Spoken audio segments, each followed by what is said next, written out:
ایک ہے تقرب بالفرائض، جس کو اللہ کہتا ہے کہ یہ مجھے سب سے زیادہ محبوب ہے، اور ایک ہے تقرب بالنوافل جو بلندی میں بہت اونچا ہو جاتا ہے۔ اب یہاں پر میں آپ کو بتاؤں، جن حضرات نے میرے تقاریر سنی ہے یا میرا کتابچہ پڑھا ہے جہاد فی سبیل اللہ کی حقیقت، کہ 9 منزلیں میں بیان کیا کرتا ہوں۔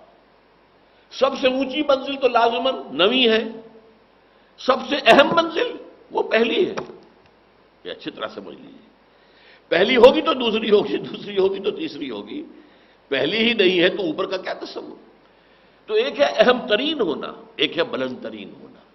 بلند ترین 9ویں منزل ہے قتال فی سبیل اللہ، اور اہم ترین ہے اپنے نفس کے خلاف جہاد، ان تجاہد نفسک فی طاعت اللہ، یہ اہم ترین ہے، اہم ترین، وہ بلند ترین۔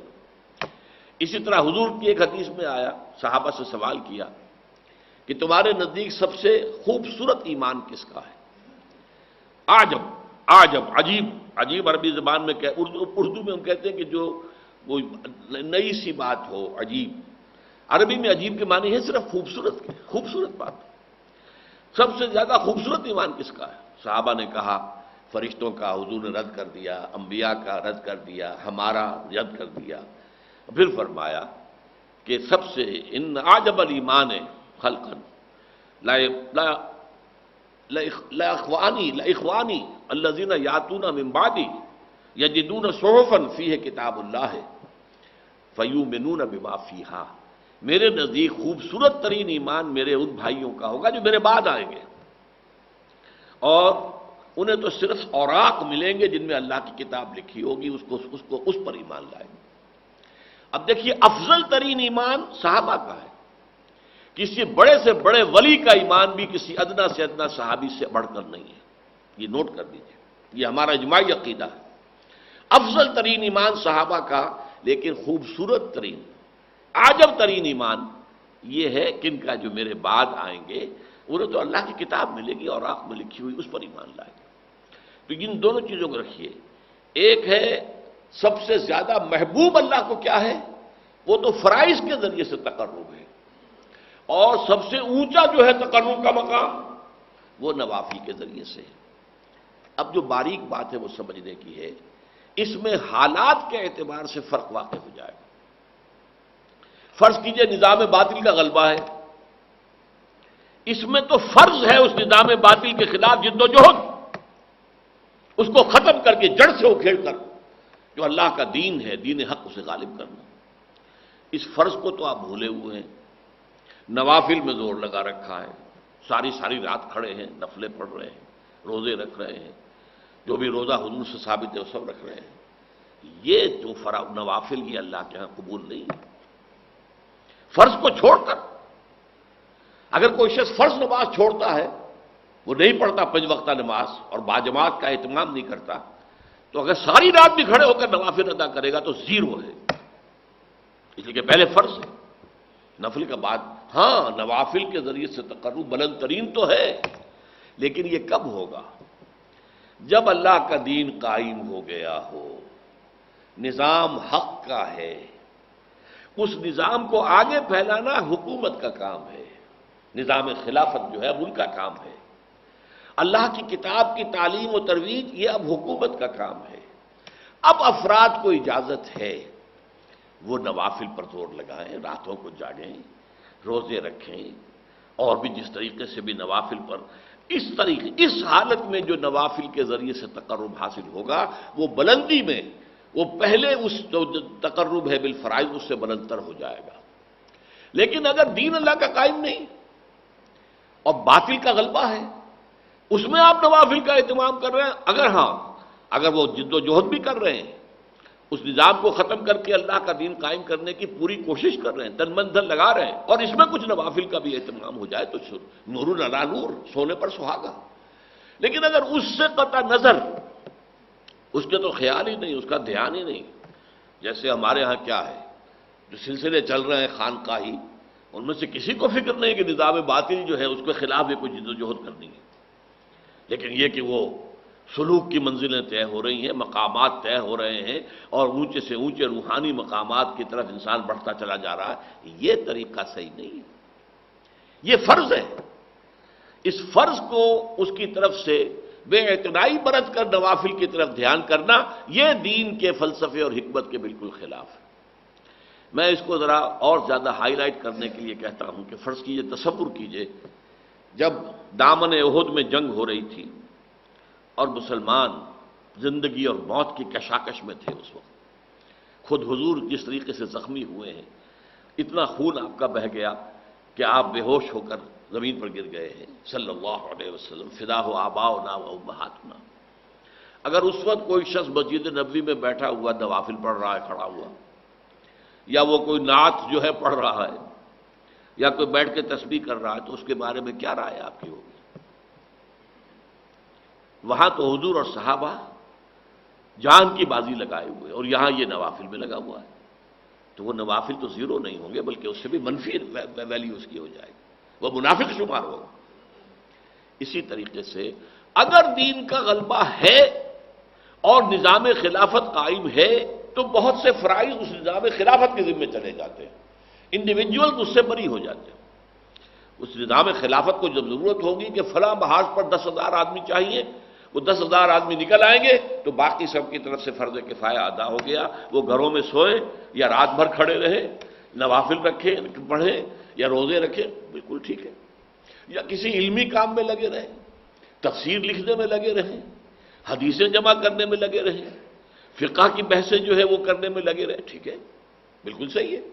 لیکن اگر غالب جو ہے نظام وہ باطل کا ہے اور اس کے خلاف جد و جہد نہیں ہو رہی، تو پھر یہ سارے کام جو ہیں یہ زیرو سے ضرب کھا کر زیرو ہو جائیں گے۔ پرائمری امپورٹنس ہوگی اللہ کے دین کو قائم کرنے کی جد و جہد۔ یہ ہے فرق تقرب بالنوافل اور تقرب بالفرائض کا۔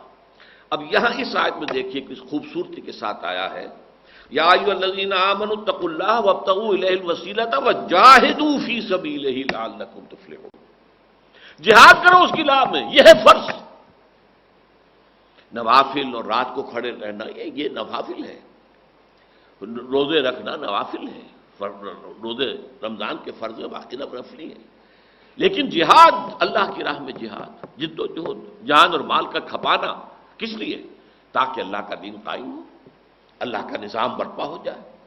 یہ ہے گویا کہ تقرب اللہ کا سب سے بڑا وسیلہ جو یہاں بیان کیا جائے۔ کیوں کہ اس وقت صورت کیا تھی کہ حضور اور صحابہ اس جد و جہد کے اندر تھے۔ وہ تو آپ کو معلوم ہے کہ جو جد و جہد کر رہے تھے اس میں جانیں مال کھپا رہے تھے، جانیں دے رہے تھے صحابہ کرام، یہاں تک کہ حضور کی اپنی تمنا اور آرزو یہ تھی لوددت ان اقتل فی سبیل اللہ ثم احیا ثم اقتل ثم احیا ثم اقتل، میری بڑی خواہش ہے میں اللہ کی راہ میں قتل ہو جاؤں، پھر زندہ کیا جاؤں، پھر قتل ہو جاؤں، پھر زندہ کیا جاؤں، پھر قتل ہو جاؤں۔ ایک طرف تو وہ حضرات ہیں، تو اگر کوئی شخص اس سے کنارہ کشی کر کے اور نوافل کے اندر لگا چلہ کشی کر رہا ہے، روزہ عام نہیں، روزہ اور بھی، اب جو ہمارے ہاں صوفیاء کے ہاں روزے جو رائج ہیں اس میں طرح طرح کے روزے ہیں، وہ صرف ایک دن کا روزہ نہیں، کئی کئی دن کے روزے، جس کو وہ صوم وصال کہا حضور نے، وہ بھی رکھتے ہیں۔ حالانکہ اس سے صحابہ کرام کو حضور نے منع کر دیا تھا کہ آج روزہ آپ نے رکھا اور شام کو افطار نہیں کیا، بلکہ رات بھر بھی وہ روزہ رہا، اگلے دن بھی پورا روزہ رہا، اور پھر اگلے روز جا کے آپ نے افطار کیا، تو اسے کہیں گے صوم وصال، 2 دن کا صوم وصال ہے، 3 دن کا صوم وصال، تو مسلسل جو ہے 3 دن تک روزہ چل رہا ہے۔ حضور رکھتے تھے، لیکن صحابہ کو آپ نے منع کیا، انہوں نے شکوہ بھی کیا، حضور آپ رکھتے ہیں ہمیں منع کرتے ہیں، تو آپ نے فرمایا ایکم مثلی، تم میں سے کون ہے مجھ جیسا؟ ابھی تو عند ربی، میں تو رات گزارتا ہوں اپنے رب کے پاس، ہوا یطعمنی و یسقین، وہ مجھے کھلاتا بھی ہے پلاتا بھی ہے۔ اب وہ کیا کھلانا ہے، کیا پلانا ہے، کیا اس کی روحانی حقیقت ہے، یہ ہم نہیں سمجھ سکتے۔ یہ خصائص نبوی میں سے ہے، وہ چیزیں کہ جو خاص ہیں نبی اکرم صلی اللہ علیہ وسلم کے ساتھ، جو امت کے لیے پھر عام طور پر جس کی اجازت نہیں ہے، لیکن اس قسم کے روزے بھی وہاں رکھے جاتے ہیں، لیکن اس سے کوئی پرواہ ہی نہیں، فکر ہی نہیں کہ نظام باطل کا ہے۔ تو باطل کے اقتدار میں تقویٰ کی آرزو، کتنا ہنسی فریب ہے جو کھا رہے ہیں ہم، وہ متقی بھی بن رہے ہیں، شیخ بھی بن گئے ہیں، شیخ المشائخ بھی بن گئے ہیں، اور وہ زبدت جو ہے مرشدین بھی بن گئے ہیں، سب کچھ ہو گئے ہیں، لیکن یہ کہ اس باطل کے خلاف کوئی کشمکش ہے ہی نہیں، اس کے خلاف کوئی جد و جہد ہے ہی نہیں۔ اس کے ضمن میں تو پھر وہ حدیث میں نے بارہا سنائی ہے، اور مولانا اشرف علی تھانوی رحمۃ اللہ علیہ نے اسے جو انہوں نے مرتب کیے تھے خطبات جمعہ، ان میں جو دوسرا خطبہ ہے اس میں اس حدیث کو کوٹ کیا ہے۔ اوح اللہ عز و جل، یہ بھی حدیث قدسی ہے۔ حضور فرما رہے ہیں کہ اللہ تعالیٰ نے عز و جل نے حضرت جبرائیل کو وحی کی۔ اوح اللہ عز و جل الی جبرائیل علیہ الصلاۃ والسلام ان اقلب مدینۃ کذا و کذا باہلھا، کہ فلاں فلاں بستیوں کو تلپٹ کر دو، الٹ دو ان کے رہنے والوں کے اوپر، ہلاکت، وہ ہلاکت کے جو عامورہ اور صدوم کی بستیوں پر آئی تھی، جو جس کی طرف حضرت لوط علیہ السلام بھیجے گئے تھے۔ اقلب مدینۃ کذا و کذا باہلھا، رہنے والوں سمیت الٹ۔ قال فقال، حضور فرماتے ہیں کہ اس پر حضرت جبرائیل نے عرض کیا بارگاہ خداوندی میں، یا رب ان فیہا عبدک فلانا لم یعصک طرفۃ عین، ان بستیوں میں تو تیرا فلاں بندہ بھی ہے جس نے آج تک پلک جھپک میں جتنی دیر بھی معصیت میں بسر نہیں کی۔ اس کے تقویٰ کا عالم یہ ہے۔ یہ گواہی کون دے رہا ہے؟ کوئی کرائے کا گواہ نہیں ہے، کوئی کرائے کا وکیل نہیں ہے، جبرائیل ہے۔ اور کہاں گواہی دے رہا ہے؟ بارگاہ خداوندی میں، جہاں ابو جہل بھی جھوٹ نہیں بولے گا۔ تو فرمایا قال فقال ان فیہا عبدک فلانا لم یعصک طرفۃ عین، قال فقال، اب حضور فرماتے کہ اللہ نے فرمایا اقلبھا علیہ وعلیہم، الٹو ان بستیوں کو، پہلے اس پر پھر دوسروں پر۔ فإن وجہہ لم یتمعر فی ساعۃ قط، اس لیے کہ اس کے چہرے کی رنگت میری حمیت، میری غیرت کی وجہ سے کبھی متغیر نہیں ہوا۔ منکرات پھیلتے رہے، شریعت کو پاؤں تلے روندا گیا، شریعت کی اور اللہ کی دی ہوئی قوانین کی دھجیاں بکھیر دی جا رہی تھیں، اور پھیل رہا تھا گناہ ہر طرف، اور یہ لگا ہوا تھا تو فقط اللہ اللہ اللہ، خانقاہ میں بیٹھا ہوا۔ ظاہر بات ہے خانقاہ میں جو بیٹھا ہوگا اسے گناہ کرنے کی کیا ضرورت ہے؟ نہ زندگی کے وہ میدان میں ہے، نہ معاش کا کچھ سلسلہ ہے، کوئی کچھ دے گیا، کسی نے کوئی ہدیہ پیش کر دیا، اس سے جو ہے وہ گزارا کر رہے ہیں، تو گناہ کا معاملہ کیا ہوگا وہاں؟ اور پھر وہ خانقاہی ماحول کے اندر ظاہر بات ہے کہ نہ کہیں عورتیں نظر آئیں گی، نہ کہیں عریانی نظر آئے گی، وہ تو اپنا خانقاہ کا ماحول ہے، اس کے اندر رہ رہے ہیں۔ لیکن یہ کہ اس خانقاہ سے باہر جو کچھ ہو رہا ہے، جو منکرات پھیل رہے ہیں، جو کفر پھیل رہا ہے، جو گمراہیاں پھیل رہی ہیں، جو شریعت کی دھجیاں بکھر رہی ہیں، اس پر اسے فکر ہی نہیں۔ یہ تمام فی ساعۃ قط، تو اس کو یوں سمجھیے کہ اگر کوئی شخص کسی کو ماں کی گالی دے، اب اگر وہ شخص جسے گالی دی گئی ہے طاقت رکھتا ہے تو جانے نہیں دے گا اسے، اس کی مرمت کرے گا۔ فرض کیجئے وہ کمزور ہے، اسے معلوم ہے جس نے مجھے گالی دی ہے وہ بڑا طاقتور ہے، میں اس کا کچھ نہیں بگاڑ سکتا، تب بھی کم سے کم اس کے چہرے پر خون جمع ہو جائے گا، سرخ ہو جائے گا چہرہ۔ غیرت کا یہ تو کم سے کم انداز ہوگا کہ میری ماں کو گالی دی گئی ہے۔ اگر یہ بھی نہیں ہے، سب کچھ دیکھ رہے ہیں، بیٹھے ہیں، سن رہے ہیں، لیکن کوئی فکر نہیں ہو رہی، تو پھر کسی روحانی ترقی کا، کچھ ولایت کے مقام کا، کچھ تقرب اللہ کا کوئی سوال نہیں۔ تو میں نے آج کوشش کی ہے کہ آپ کے سامنے ان چند چیزوں پر جو بڑی کنٹروورشیل ہیں، اس میں عدل کا راستہ آپ کے سامنے رکھوں، درمیانی راستہ کیا ہے۔ نہ تو آپ سرے سے انکار کریں کہ مرتبہ ولایت کوئی شے ہے ہی نہیں ہے، قرآن سے ثابت ہے، حدیث سے ثابت ہے، اور اللہ فرماتا ہے کہ جو شخص میرے ولی سے دشمنی کرے گا اس کے خلاف میرا اعلان جنگ ہے۔ پھر اللہ کا قرب، وہ قرب واقعتاً اس حد تک ہو سکتا ہے کہ اللہ انسان کی آنکھ بن جائے جس سے وہ دیکھے، اللہ انسان کے کان بن جائے جس سے وہ سنے، اللہ انسان کے ہاتھ بن جائے جس سے وہ پکڑے، اور اللہ انسان کے پاؤں بن جائے جس سے وہ چلے۔ یہ ممکن ہے، حدیث ہے۔